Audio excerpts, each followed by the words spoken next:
नमस्कार दोस्तों, मैं विनय ज्योतिषी आप सभी का अपने चैनल में बहुत बहुत स्वागत करता हूं।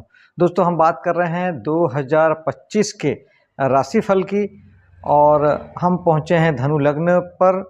वीडियो थोड़े से लेट बन रहे हैं, इसके लिए मैं क्षमा प्रार्थी हूं। लग्न से तात्पर्य यह है कि अगर आपके लग्न में धनु राशि लिखी है तो आपका धनु लग्न हुआ और मैं राशिफल लग्न आधारित ही बताता हूं, चंद्र राशि के आधार पर नहीं। इसलिए अगर आपका लग्न धनु है या आपके लग्न में धनु राशि यानी 9 का अंक लिखा हुआ है तो आपकी धनु लग्न हुआ। आइए 2025 आपके लिए क्या सौगातें लेकर आया है, क्या ध्यान रखने की बातें हैं, क्या मार्गदर्शन की आवश्यकता है, ये जानने की कोशिश करते हैं। सर्वप्रथम लग्न की बात करते हैं, सेहत की बात करते हैं, स्वास्थ्य की बात करते हैं, आपके व्यक्तित्व की बात करते हैं। बहुत महत्वपूर्ण हो जाएगा इस समय में, क्योंकि इस वर्ष जनरली हम जब वर्षफल की बात करते हैं तो 4 ग्रहों को हम प्राथमिकता देते हैं राशिफल के वक्त में। 4 ग्रह कौन कौन से हैं? शनि है, बृहस्पति है, राहु केतु है, क्योंकि ये एक राशि में ज़्यादा वक्त स्टे करते हैं या रहते हैं। बृहस्पति 1.5 वर्ष रहते हैं, बृहस्पति 1 वर्ष रहते हैं, राहु केतु 1.5 वर्ष रहते हैं और शनि 2.5 वर्ष रहते हैं। तो इनका प्रभाव भी हमारे लाइफ को ज़्यादा दूर तक प्रभावित करता है, ज़्यादा बड़े लेवल पे प्रभावित करता है। बाकी ग्रहों का जो गोचर है वो महीने भर का होता है, तो बहुत विशेष प्रभाव वो नहीं दे पाते हैं। इसलिए वर्षफल में हम बात शनि, गुरु, राहु केतु की करेंगे। इसमें आपके लग्न पे अगर बात करें तो अभी तो स्थिति जैसी बनी हुई है वो सामान्य बनी रहेगी, जब तक कि कोई दशा अंतर्दशा में कोई परिवर्तन नहीं आता। लेकिन जहाँ तक गोचर की बात है तो बृहस्पति जब राशि चेंज करेंगे 14 मई को, तब उनकी सप्तम दृष्टि पड़ेगी आपके लग्न पे। तो कहीं ना कहीं मई 14 के बाद आपको जबरदस्त आपको शारीरिक कहीं ना कहीं उन्नति आपकी होगी। अगर आप हो सकता है अगर ये बहुत दिनों से आप जिम जाने की सोच रहे थे या सोच रहे थे कि मैं स्पोर्ट्स खेलूंगा या मैं रनिंग करूंगा या इस तरह का कोई भी चीज खुद को लेके जो भी चीज जो आपने सोचा होगा वो इस समय में फुलफिल हो पाएगा, उसको आप कर पाएंगे। सेहत के साथ ही साथ आपका व्यक्तित्व का विकास होगा, आप राइज करेंगे, आपकी पहचान बनेगी, मान सम्मान आपका बढ़ेगा, क्योंकि बृहस्पति चीज़ों को बढ़ाते हैं। तो व्यक्तित्व से संबंधित जो भी चीज़ें होगी वो बढ़ेगा। आपके आपकी ब्रांडिंग होगी। आप अगर कुछ ऐसा करते हैं जिसमें आपको जानना जाता है या आपकी वजह से, जैसे एक एक्टर होता है, गायक होता है, एक खेलने वाला होता है या किसी भी प्रकार से कोई ऐसा काम जिसमें केवल आप होते हैं। जैसे मैं एस्ट्रोलॉजर हूँ, तो मैं ही एस्ट्रोलॉजर हूँ, तो मेरी ही पहचान है। तो इसी प्रकार से ये चीज़ें आपकी बढ़ेगी, आपका व्यक्तित्व का विकास होगा, आप चहुमुखी उन्नति भी कर पाएंगे, क्योंकि लग्न से सारी बातें जुड़ी है। हमारे जीवन का हर डोमेन तो हमारे से जुड़े हैं, हमारे लग्न से जुड़े हैं। तो जीवन में संपूर्ण विकास जिसे कहते हैं वो बृहस्पति आपको देंगे मई के बाद अगले वर्ष के लिए। और शनि शनि भी राशि परिवर्तन करेंगे 29 मार्च को, और शनि अगले 2.5 वर्षों के लिए आ जाएंगे मीन राशि पे। तो मीन राशि यानी चौथे भाव से आपके दसम दृष्टि शनि की पड़ेगी आपके लग्न पे। तो अब शनि को समझना है आपको। शनि जहां भी बैठते हैं और जहां देखते हैं, चाहते हैं कि वहां के लिए आप जिम्मेदार बने, उस भाव से संबंधित चीजों के लिए जिम्मेदारी लें और उस जिम्मेदारी को पूरा भी करें, हार्ड वर्किंग हो जाएं। यानी जिस भी भाव से शनि का संबंध है वहां के लिए आप ज्यादा मेहनत करें, ज्यादा हार्डवर्क करें, तब शनि आपको अच्छा रिजल्ट देते हैं। नहीं तो शनि बेसिकली दुख और कष्ट के कारक हैं, दुख और पीड़ा के कारक हैं। तो फिर जब आप शनि के डोमेन में नहीं होते, हार्डवर्क आप नहीं करते, जिम्मेदारी आप नहीं लेते, तब शनि आपको फिर तकलीफ देते हैं दुख और पीड़ा के रूप में, उस भाव से संबंधित। तो शनि की दृष्टि लग्न में पड़ेगी, यानी आपको सेहत के प्रति या स्वयं के प्रति जिम्मेदार होना पड़ेगा।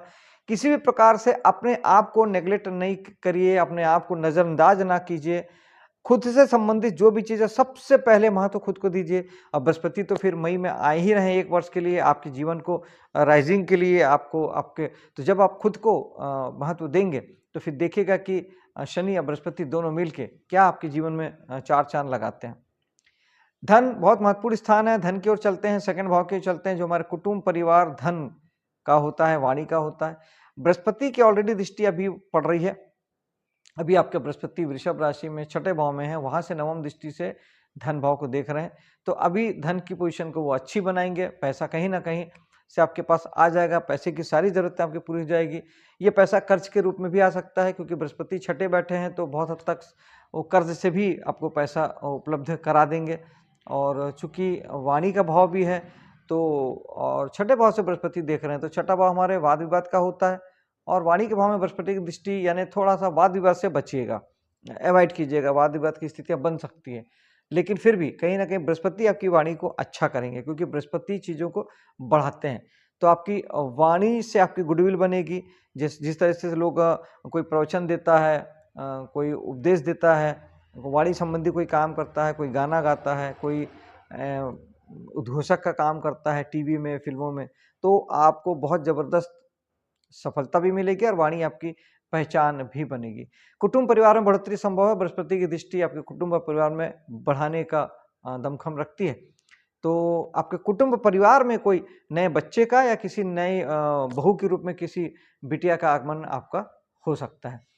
तीसरे भाव के चलते हैं, जो कि पराक्रम का भाव है। बृहस्पति का जब राशि चेंज होगा 14 मई के बाद, तब बृहस्पति आपके पराक्रम को बढ़ाएंगे, आपके तीसरे भाव से संबंधित जो भी आपके साहस को बढ़ाएंगे। और तीसरे भाव से संबंधित अगर आप काम करते हैं, जैसे साहस वाले काम होते हैं, पुलिस है, मिलिट्री है, फायर डिपार्टमेंट है, और किसी भी प्रकार के कमीशन दलाली का काम होता है, ट्रांसपोर्टिंग का काम होता है, घर से दूर जाके कुछ करना होता है, डायरेक्ट मार्केटिंग का काम होता है, लाइजनिंग का काम है, ये सारे काम हमारे तीसरे भाव से संबंधित होते हैं। तो यहाँ के काम करते हैं तो उसमें बहुत बढ़ोतरी संभव है। 1 साल के लिए बृहस्पति सारे कामों को आपको बढ़ाएंगे, आपका एफर्ट बढ़ाएंगे, आपका पराक्रम बढ़ाएंगे, साहस को बढ़ाएंगे, और कुल मिला के बहुत अच्छा परफॉर्मेंस आप कर पाएंगे। शनि यहाँ पर विराजमान ऑलरेडी पहले से हैं, लेकिन वो 29 मार्च को राशि परिवर्तन कर देंगे, इसलिए अब शनि का प्रभाव अब आपका न्यून होता चला जाएगा। पहले शनि ये चाहते थे कि आप हार्ड वर्क करें, लेकिन अभी भी 29 मार्च तक के शनि यही चाहेंगे कि आप ज़्यादा से ज़्यादा मेहनत करें, पराक्रम करें और अपने एफर्ट को बढ़ाएं। राहु जो कि 18 मई को राशि परिवर्तन करेंगे, तो वो वक्री होते हैं, पीछे चलते हैं, तो उल्टा आपके पराक्रम भाव में आ जाएंगे चौथे भाव से। तो राहु थोड़ा सा आपको पराक्रम को बढ़ाएंगे, और इसका पॉजिटिव एटीट्यूड ये होगा कि आप अगर विदेश वगैरह जाना चाहते हैं या विदेश से जुड़कर कोई काम करना चाहते हैं, तो उसके लिए भी अच्छा है। राहु राजनीति के लिए अच्छा होता है, और राहु बड़े विजन के लिए अच्छा होता है। कोई ऐसा काम जो विजन के साथ करना है, दूरदृष्टि वाला काम है, उसके लिए राहु अच्छा फल आपको देंगे। पराक्रम भी आपका बढ़ाएंगे, और राहु अगर खराब हुए, कुंडली में गड़बड़ हुए, तो फिर आपको आपकी जो ऊर्जा है, आपका जो साहस है, गलत दिशा में, गलत जगह भी लगा सकते हैं। तो इस बात का ध्यान रखेंगे। अगर आपको ऐसा लगता है कि आपके जो पराक्रम है, आपका साहस जो है, गलत बातों में, गलत कार्यों में या गलत दिशा में लग रहा है, तो आप मेडिटेशन जरूर करें राहु के लिए, और एक सूखा नारियल बहते हुए जल में जल प्रवाह करें अमावस्या के दिन। 1 महीने में 1 बार अमावस्या आती है, उस दिन करें, तो इससे राहु का उपाय काफ़ी हद तक हो जाता है। और सरस्वती, माँ सरस्वती की पूजा अर्चना करना, ये एक्चुअली सरस्वती प्रतीकात्मक है, बेसिकली चीज़ें हैं ज्ञान। तो जब आप ज्ञान लेते हैं, ज्ञान की ओर आगे बढ़ते हैं, तो फिर आपको तकलीफें नहीं आती है।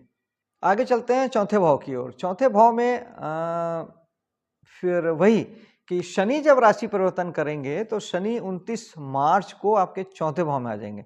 मैंने पहले ही आपको कहा कि शनि जहाँ होते हैं या जहाँ देखते हैं, वहाँ के लिए आपको कहते हैं कि आप जिम्मेदारी लीजिए और मेहनत कीजिए। चौथा भाव होता है हमारे मन का, मानसिक शांति का, हमारे निजी परिवार का, गाड़ी का, वाहन का, घर का और लग्जरी का। तो इन चीज़ों के लिए शनि अब चाहते हैं कि आप एफर्ट लीजिए, यानी आप जिम्मेदारी लीजिए अपने वाहन के लिए, घर के लिए, घर के सुख शांति के लिए, लग्जरी के लिए, अपने निजी परिवार के लिए आप ज़्यादा से ज़्यादा मेहनत करें और इस दिशा में ध्यान दें, ऐसा शनि चाहते हैं। जब आप इन चीज़ों को नेगलेक्ट करेंगे या अवॉइड करेंगे, दूसरी चीज़ों में लगे रहेंगे और अपने सुख शांति, लग्जरी की ओर ध्यान नहीं देंगे, तब आपको शनि पीड़ा भी देंगे, इसी भाव से संबंधित, और दुख भी देंगे। तो ध्यान दीजिएगा। और राहु यहाँ ऑलरेडी विराजमान है, जो कि 18 मई को यहाँ से राशि परिवर्तन करके पीछे जाएंगे। तब तक के लिए राहु कहीं ना कहीं, राहु जहाँ बैठते हैं वहाँ के लिए आदमी को मोह माया में डालते हैं, भगाते हैं, दौड़ाते हैं, तो ये बुरा नहीं है। अगर आप पॉजिटिव रूप से अगर आप इन सारी चीज़ों के प्रति अगर आप एफर्ट लेते हैं या आप मेहनत करते हैं, सकारात्मक रूप से आप राहु का यूज़ करते हैं, तो राहु तो सपने पूरे करते हैं, कराने वाले ग्रह हैं, लेकिन ऊर्जा सही दिशा में लगनी चाहिए। आप अगर उल्टे-सीधे तरीके इख्तियार करेंगे तो फिर यही राहु का बैड इफ़ेक्ट होगा। आप विज़न के साथ में मोह-माया बुरा नहीं होता, लेकिन उसे कैसे पाना है और कितना पाना है, ये बहुत मैटर करता है। संयम साधना बहुत ज़रूरी होता है और राहु बस वहीं पे आपको थकाते हैं या वहीं परेशान करते हैं जहाँ आप संयम खो देते हैं, जहाँ पाने के लिए गलत रास्ते इख्तियार कर लेते हैं। मोह-माया ठीक है, राहु का काम है माया में डालना, भगाना, लग्ज़री के पीछे दौड़ाना, भगाना, लेकिन वो संतुलित होगा और संतुलित तभी होगा जब आप मेडिटेशन करेंगे। राहु, केतु, सातों ग्रह, सारे ग्रह मेडिटेशन से सिद्ध होते हैं। मेडिटेशन से सातों चक्र आपके अलाइन होते हैं और जीवन बहुत सुंदर बनता है और इसी जन्म में नहीं, वो अगले जन्म को भी आपके परिष्कृत करता है। पंचम भाव की बात करते हैं, जो संतान का भाव होता है। यहाँ पे संतान को लेके आप थोड़े-सा भी पिछले कुछ समय से आप थोड़े से परेशान या चिंतित चल रहे होंगे, लेकिन ये जब 29 मार्च के बाद शनि राशि परिवर्तन कर लेंगे, तो संतान को लेके आप थोड़े से लाइट हो जाएँगे, थोड़े हल्के हो जाएँगे, क्योंकि पंचम भाव में शनि की दृष्टि अभी बनी हुई है पिछले सवा 2 वर्षों से आपके 29 मार्च तक। जब शनि की दृष्टि हट जाएगी, शनि राशि परिवर्तन कर लेंगे, तो आपको यहाँ पे तनाव जो है वो हट जाएगा। आपका जीवन सरल बन जाएगा और आप वापस से अपने मनोरंजन के जीवन में जा सकते हैं। अपना माइंडसेट, आपका मनस, आपकी मानसिकता भी आपकी थोड़ी-सी हल्का फ़ील करेंगे। आप सब जो पहले आपको ऐसा लगता था, कुछ भी जब आप सोचने विचारने जाते थे तो थोड़ा-सा जो एक भारीपन आता था, वो अब काफ़ी हल्का हो जाएगा और आप चीज़ों को रिलैक्स मूड से सोच समझ के कुछ कर सकेंगे। छठे भाव में बृहस्पति विराजमान है। बृहस्पति जहाँ बैठते हैं वहाँ का फल उतना अच्छा नहीं देते। तो वैसे भी भाव था ऋण रोग शत्रु का, यहाँ बृहस्पति बैठे हैं 14 मई तक। तो उसमें कोई खास बृहस्पति बढ़ाने का काम नहीं करेंगे, इवन बल्कि आपके कमी लाएंगे, आपके जीवन में शत्रुता और सारी चीज़ों में कमी आएगी। वैसे ही बृहस्पति शुभ ग्रह है और शनि की दृष्टि जरूर यहाँ पे पड़ेगी 29 मार्च के बाद में 2.5 वर्ष के लिए। तो शनि फिर वही जहाँ देखते हैं, जहाँ बैठते हैं, वहाँ के प्रति जिम्मेदारी देते हैं। तो छठा भाव जो होता है ऋण रोग शत्रु का होता है। अगर जीवन में ये चीज़ें चल रही है तो इसके प्रति जवाबदार बनिए, जिम्मेदार बनिए, नज़रअंदाज नहीं कीजिएगा अपनी बीमारी को, अपने शत्रु को, किसी भी प्रकार के वाद विवाद को, इन सब चीज़ों को पहले तो अवॉइड कीजिए। लेकिन अगर जीवन में आ ही गए हैं तो इन्हें हल्के में मत लीजिएगा, क्योंकि फिर शनि इसी बातों से दुख और पीड़ा देंगे। इसके लिए आपको जिम्मेदार बनना ही पड़ेगा। और ख़ास तौर पे छठा भाव इन सबसे बड़ा होता है सेवा कार्य के लिए। सेवा कार्य मतलब आप जिस भी प्रकार से सेवा से जुड़े होते हैं वो छठा भाव है, यानी सर्विस सेक्टर, यानी जो लोग भी नौकरी करते हैं या व्यवसाय के रूप में सेवाएं देते हैं, जैसे इंजीनियर, डॉक्टर, वकील अपनी सेवाएं देता है, राजमिस्त्री, बढ़ई, mechanic, motor mechanic, AC mechanic अपनी सेवाएं देता है, पत्थर लगाने वाला, बिजली का काम करने वाला अपनी सेवाएं देता है। तो सेवाएं अगर आप देते हैं तो छठा भाव से देखा जाता है। फिर वही अगर शनि की बात करें, जिम्मेदारी लीजिए, हार्ड वर्क कीजिए, बहुत अच्छे रिजल्ट आएंगे। नहीं करेंगे तो फिर शनि पीड़ा देंगे। इन केस अगर जीवन में ऐसा हो रहा है कि शनि भगवान पीड़ा दे रहे हैं, आपको वर्क प्लेस पे नौकरी करने वाले लोगों को ऐसा लग रहा है कि बहुत ज़्यादा बोझ बढ़ गया है, जिम्मेदारी बढ़ गई है, नहीं निभा पा रहे हैं, नहीं कर पा रहे हैं, तो भगवान शनि के शरण में जाइए। शनि भगवान के लिए शनिवार के दिन सरसों का तेल शनि मंदिर में चढ़ाइए, शनिवार का व्रत कीजिए, ओम शनिचराय नमः 1 माला जाप कीजिए। और बेस्ट उपाय होता है हनुमान जी का हनुमान चालीसा। हनुमान चालीसा का प्रतिदिन एक पाठ कीजिए, भगवान शनि सब अच्छा करेंगे। चलते हैं सप्तम भाव की ओर। जीवन साथी का भाव है और बिजनेस पार्टनर का भाव है, अब प्लस हमारे ट्रेडिंग के व्यापार का भाव होता है। तो यहाँ पर अभी तो आपको जैसा चल रहा है वैसा चलेगा, लेकिन 14 मई के बाद बृहस्पति यहाँ पे आ जाएंगे। तो बृहस्पति कहीं ना कहीं, बृहस्पति जहाँ बैठते हैं वहाँ को लेकर कोई खास फल नहीं देते, जहाँ देखते हैं वहाँ के फल को बढ़ा देते हैं। फिर भी बृहस्पति चूंकि शुभ ग्रह है तो ट्रेडिंग के बिजनेस में थोड़ी सुस्ती और आलस जरूर देंगे। ये चीज़ें आपके जीवन में आएगी, इससे आपको थोड़ा सा बचना पड़ेगा, सुस्ती से, आलस से। बाकी तो बृहस्पति ठीक ही फल देंगे। लेकिन बृहस्पति मैरिज लाइफ को थोड़ा सा ध्यान रखिएगा क्योंकि बृहस्पति जहाँ बैठते हैं थोड़ा खराबी भी करते हैं। तो मैरिज लाइफ को थोड़ा सा ठीक ठाक रख के थोड़ा धार्मिक होइएगा। अगर मैरिज लाइफ में किसी प्रकार की खराबी आपको दिखाई देती है, जीवन साथी के साथ में रिश्तों में कुछ गड़बड़ दिखती है, या बिजनेस पार्टनर के साथ रिश्तों में कोई गड़बड़ दिखती है, या ट्रेडिंग के बिजनेस में कहीं कोई दिक्कत आती है, तो बृहस्पति जी को साधना आवश्यक हो जाएगा। फिर आपको धर्म कर्म को बढ़ाना पड़ेगा, मंदिर आदि जाना पड़ेगा, पूजा पाठ बढ़ाना पड़ेगा, धार्मिक कार्यक्रमों में हिस्सा लेना पड़ेगा, बृहस्पति से ठीक हो जाएंगे। और इन सबसे बड़ी बात, किसी गुरु, जीवित गुरु के शरण में जाके उनका आशीर्वाद लेना सबसे बेस्ट उपाय है बृहस्पति को ठीक करने का। भाग्य भाव में चलते हैं। भाग्य में शनि की दृष्टि 29 मार्च तक है। तो अभी तक तो वो चाहते थे कि आपकी जिम्मेदारी पिता के लिए बनती है 29 मार्च तक, फिर राशि चेंज कर लेंगे शनि, तो ये जिम्मेदारी आपकी कम हो जाएगी या ज़रूरी नहीं रह जाएगा। लेकिन तब तक पिता के प्रति और भाग्य भी शनि भगवान बनाते हैं, तो हार्ड वर्क, धर्म के प्रति थोड़ा सा आपको जागरूक होने की ज़रूरत है। नवम भाव धर्म का होता है, तो शनि जहाँ होते हैं, देखते हैं, चाहते हैं कि आप वहाँ के प्रति जागरूक बनिए और जिम्मेदारी लीजिए। तो धर्म के प्रति जागरूक बनिए, जिम्मेदारी लीजिए। और केतु राशि चेंज होगा जब 18 मई को, तो केतु यहाँ पे आ जाएंगे। अब केतु के साथ एक ही बात होती है, केतु विरक्ति के कारक हैं, डिटैचमेंट के कारक हैं, वैराग्य के कारक हैं। तो केतु जब आपके भाग्य भाव में रहेंगे तो आपको अपने भाग्य को लेके वैरागी रहना है, यानी भाग्य को लेके आप तटस्थ रहिए, कुछ सोचने की जरूरत नहीं है। ये बिल्कुल भी दिमाग में लगाइए कि भाग्य मेरा साथ नहीं दे रहा है, भाग्य ऐसा है, भाग्य वैसा है, ये सब कुछ करने की जरूरत नहीं है। आप अपने कर्म कीजिए और केतु जी आप अच्छा खासा भाग्य आपको देंगे। लेकिन अगर आप भाग्य के पीछे पड़े रहेंगे कि भाग्य फल नहीं दे रहा है, तो केतु जी हैं वो और आपको खराबी कर देंगे। केतु जहां बैठते हैं वहां के प्रति वैरागी हो जाना सबसे अच्छा होता है, पिता को लेके और धर्म को लेके। क्योंकि शनि तो मार्च में हट जाएंगे, जो फल मैंने पहले बताया, लेकिन केतु आएंगे उसके बाद 18 मई को। उसके बाद अगले 1.5 वर्ष आपको धर्म कर्म को लेके भी बड़ा अजीब लगेगा मेरा ये बोलना और आपका सुनना, लेकिन हकीकत ये है कि केतु जहां होते हैं वहां के प्रति आपको तटस्थ रहना है, साधु जैसे रहना है। तो नवम भाव धर्म का है, नवम भाव पिता का है, तो इनको लेके आपको तटस्थ रहना है। आपको बहुत ज्यादा एक्टिव नहीं रहना है। एक्टिव इन द सेंस आपको करना सब कुछ है, परिणाम की कामना नहीं करना है। यानी आप धर्म से जुड़िए, धर्म का काम कीजिए, क्या मिलेगा क्या नहीं मिलेगा इसकी परवाह मत कीजिए। वो फिर केतु भगवान गड़बड़ करते हैं।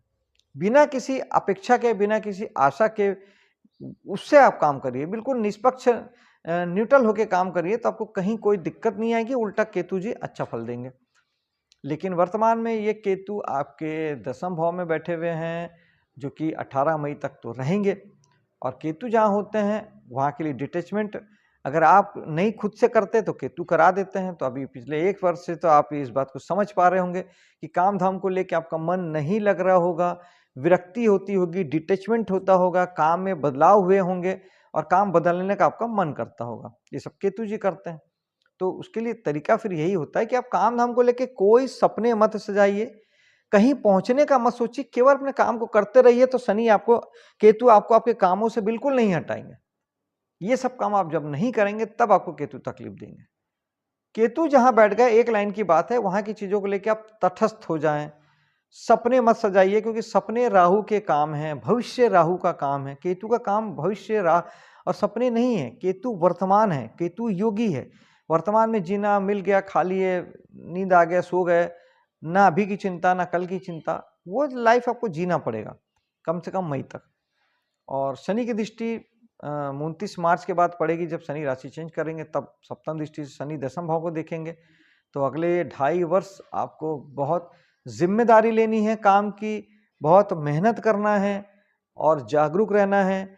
मान सम्मान के प्रति, अपने कर्मों के प्रति, कर्म का कोई भी क्षेत्र हो, आपको बहुत जिम्मेदारी लेके काम करना है, बचना नहीं है, भगना नहीं है, वरना फिर शनि की चोट पड़ेगी। और बृहस्पति की दृष्टि ऑलरेडी अभी पड़ रही है, जो कि पड़ेगी 14 मई तक। तो बृहस्पति निश्चित ही आपके काम को बढ़ाएंगे अभी 14 मई तक, और मान सम्मान में भी आपकी बढ़ोतरी होगी, अधिकारों में आपकी बढ़ोतरी होगी और जीवन में आप राइज कर पाएंगे। चलते हैं एकादश भाव की ओर। एकादश भाव में बृहस्पति जब राशि चेंज करेंगे इस साल, तब उस समय बृहस्पति की दृष्टि पड़ेगी 14 मई के बाद अगले 1 वर्ष के लिए। उस वक्त बृहस्पति जहाँ देखते हैं फल को बढ़ाते हैं, तो कहीं न कहीं आपके जीवन में लाभ प्राप्ति गेन्स बढ़ेगा, दोस्तों यारों का साथ बढ़ेगा, समाज सोसाइटी के साथ आप ज़्यादा समय व्यतीत करेंगे, बड़े भाई बहनों का सहयोग प्राप्त होगा क्योंकि बृहस्पति सारी चीज़ों को बढ़ाएंगे। बृहस्पति जहाँ देखते हैं वहाँ के फल को बढ़ा देते हैं। और अंत में बात करते हैं 12वें भाव यानी हानि का, खर्च का, विदेश का, विदेश यात्रा का। तो यहाँ पर वर्तमान में बृहस्पति की दृष्टि पड़ रही है 14 मई तक। तो बृहस्पति अभी आपको सक्षम है इस 6 महीने में आपके खर्चों को बढ़ाने के लिए, नुकसान को बढ़ाने के लिए, और अगर आप यहाँ के काम करते हैं तो फिर ये चीज़ें नहीं देंगे, फिर आपके काम को बढ़ाने के लिए।